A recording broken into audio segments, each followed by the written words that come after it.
Bien le bonsoir, amis de l'histoire. Aujourd'hui, je vous propose une petite capsule vidéo afin de vous présenter un objet que j'ai pu observer de mes propres yeux lors de l'exposition temporaire de l'été 2025 à Monaco, donc intitulée Les Napoléons et Monaco, destin croisé. Donc aujourd'hui, je vous présente un diadème qui aurait été offert par Joachim Murat à Joséphine de Beauharnais, donc la femme de Napoléon. L'historien du XXe siècle, Georges Lacour-Gaillet, émet l'hypothèse selon laquelle ce diadème aurait été porté par Joséphine lors de la soirée organisée par Talleyrand le 3 janvier 1798 au Salon des Relations Extérieures. L'historien fait reposer ici sa réflexion sur une observation qui aurait été réalisée par la duchesse d'Abrantès.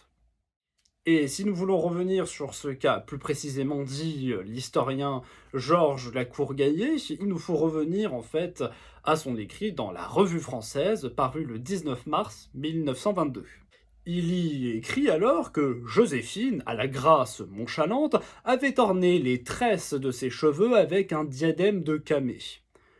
Ce qui pourrait alors correspondre à la description du diadème du jour. Mais c'est justement là que mon travail de recherche commence un peu à buter. L'historien tirerait alors cette information des écrits, des mémoires de la duchesse elle-même. Plus précisément, dans les mémoires de Madame la duchesse d'Abrantès, ou souvenirs historiques sur Napoléon, la Révolution, le Directoire, le Consulat, l'Empire et la Restauration, paru en 1831. Un titre un tantinet long, mais au moins complet.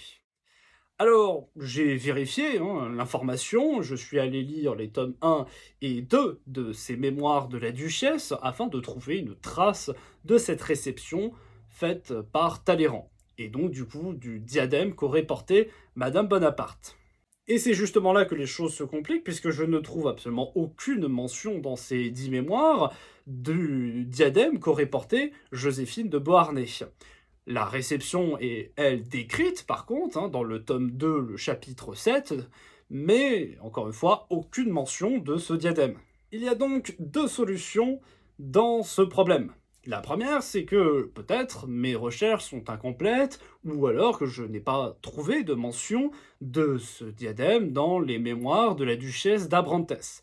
Et c'est pourquoi que je vous invite en commentaire à m'indiquer, à essayer de trouver des pistes de réflexion pour essayer de retrouver cette trace. La deuxième solution, c'est peut-être que l'historien Georges Lacour-Gaillet s'est trompé dans le référencement de cette trouvaille, et peut-être qu'il s'agit d'un autre texte que celui des mémoires de la duchesse. Ça, ou alors simplement il a voulu rajouter un peu de récit dans son histoire de son hebdomadaire, et donc rajouter ce diadème, puisqu'il s'agit d'un ornement tout à fait classique dans les codes de l'époque.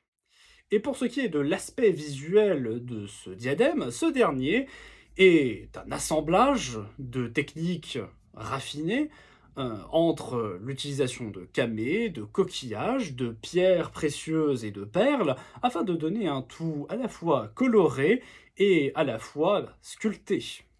Les motifs présents sur le diadème reprennent des motifs d'inspiration antique. On y retrouve des chérubins à droite et à gauche du diadème, et au centre, une représentation d'une sorte de divinité dirigeant un quadrige dans le ciel.